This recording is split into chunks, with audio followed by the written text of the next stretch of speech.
अगर तुमने कल की मूवी अभी तक नहीं देखा तो प्लीज इस वीडियो को इग्नोर करना, क्योंकि इस वीडियो में भारी स्पॉयलर्स हैं जो आपके मूवी एक्सपीरियंस को खराब कर सकते हैं। स्पॉइलर वार्निंग तो दे दिया, अभी चलो टॉपिक की तरफ चलते हैं। कल की मूवी में हमें एक पावरफुल अस्त्र को दिखाया गया है जिसका नाम है गांडीव। मूवी में गांडीव यास्किन के लोगों को धरती खोदने के बाद मिलता है, पर ये अस्त्र पहले एक साधारण अस्त्र की तरह रहता है। पर सुमति के कोख में कल्कि के प्राण आने के बाद ये धनुष फिर से अपने असली रूप में आ जाता है, जिसके वजह से ना कोई मशीन ना कोई इंसान इस धनुष को पकड़ पाता है। पर मूवी के एंड में यास्किन को कल्कि के रक्त का एक बूंद मिल जाता है, जिसके वजह से वो भी गांडीव को अपने हाथों में उठा लेता है, जिसके वजह से यास्किन भी ठीक हो जाता है, अपने असली रूप में आ जाता है एंड ऑलमोस्ट एक इनविंसिबल एंटिटी बन जाता है। पर कुछ लोग सोच सकते हैं कि एक धनुष हाथ में आने से कोई इनविंसिबल कैसे बन सकता है। तो चलो तुम्हें इसी धनुष के बारे में सब कुछ समझाते हैं, जिससे तुम ये अंदाजा लगा पाओ कि यास्किन अब कितना पावरफुल है। गांडीव महाभारत के टाइम पे अर्जुन का धनुष था, ये ज्यादातर लोग जानते हैं, पर इसका जन्म कैसे हुआ, इसके अंदर क्या क्या शक्तियां हैं, ये बहुत कम लोग ही जानते हैं। पहले बात करते हैं इसके ओरिजिन के बारे में। गांडीव को अपने हाथों से जिन्होंने क्रिएट किया था वो कोई और नहीं बल्कि हम सबके सृष्टिकर्ता स्वयं ब्रह्मदेव थे। इसे बनाया गया था गांडी नाम के एक स्वर्गीय पेड़ से, और गांडीव को क्रिएट करने का उद्देश्य था यूनिवर्स से अधर्मियों का नाश। पहले ब्रह्मदेव ने इस धनुष को अपने हाथों में 1000 सालों तक रखा, जिससे उन्होंने लाखों करोड़ों राक्षस और इविल बींग्स को मारा। ब्रह्मदेव ने उसके बाद प्रजापति को बनाया और उसे यह अस्त्र भेंट कर दिया, जिसको इस्तेमाल करके प्रजापति ने पूरे यूनिवर्स में डिसिप्लिन के साथ रूल किया 503 साल तक। और जब यूनिवर्स में शांति कायम हुआ वो इसे इंद्रदेव को दे दिए। उसके बाद इंद्रदेव ने गांडीव को इस्तेमाल करके देवलोक और मृत्यु लोक को बचाने के लिए अधर्मियों और इन लोकों पे हुए खतरों का नाश करा, और ये काम उन्होंने 580 साल तक किया। उसके बाद इंद्रदेव ने गांडीव को चंद्रदेव को दे दिया, जिन्होंने 9 ग्रह पे आए हुए खतरे को मिटाने के लिए इसे इस्तेमाल किया 85 साल तक। और उसके बाद धरती पे पाप बढ़ने की वजह से ये गांडीव धनुष उन्होंने वरुण देव को दे दिया, और वरुण देव ने गांडीव को इस्तेमाल करके धरती पे रहने वाले अधर्मियों और पापियों का नाश किया 500 साल तक। और उसके बाद आखिर में खांडव प्रस्थ दहन के समय अग्निदेव ने वरुण देव के पास विनती की गांडीव और कुछ उपहार अर्जुन को देने के लिए, और तब भगवान कृष्ण के रिकमेंडेशन की वजह से वरुण देव भी खुशी खुशी गांडीव अर्जुन को वेट करते हैं। और फिर महाभारत के युद्ध के बाद जब अर्जुन मृत्यु लोक से प्रस्थान करने लगता है, तब वरुण देव के मांगने पर अर्जुन गांडीव को फिर से वरुण देव को लौटा देता है।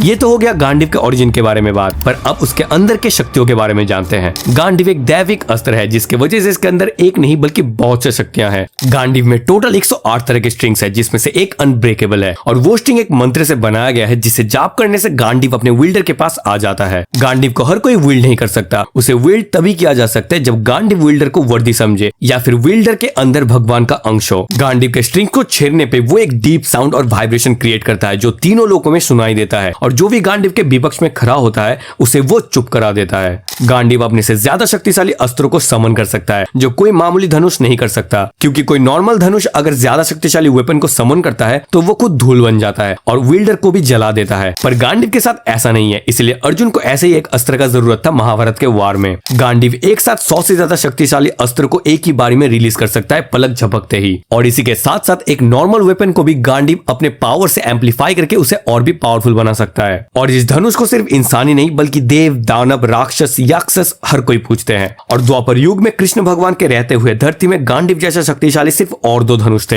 एक कर्ण का विजय धनुष और कृष्ण भगवान का शारंगा। कल की मूवी में ऐसे ही बहुत सारी चीजें हैं जिसको डिटेल में एक्सप्लेन करने का मेरा इरादा है। अगर आपको ये एक्सप्लेनेशन अच्छा लग रहा है तो चैनल को सब्सक्राइब और वीडियो को लाइक जरूर से करना, और अगर मन में कुछ क्वेश्चन चल रहा है तो कमेंट पे बताना मत भूलना। मैं मिलूंगा तुम्हें दूसरे किसी वीडियो में, तब तक के लिए तुम कोई भी एक वीडियो देख सकते हो। बाय।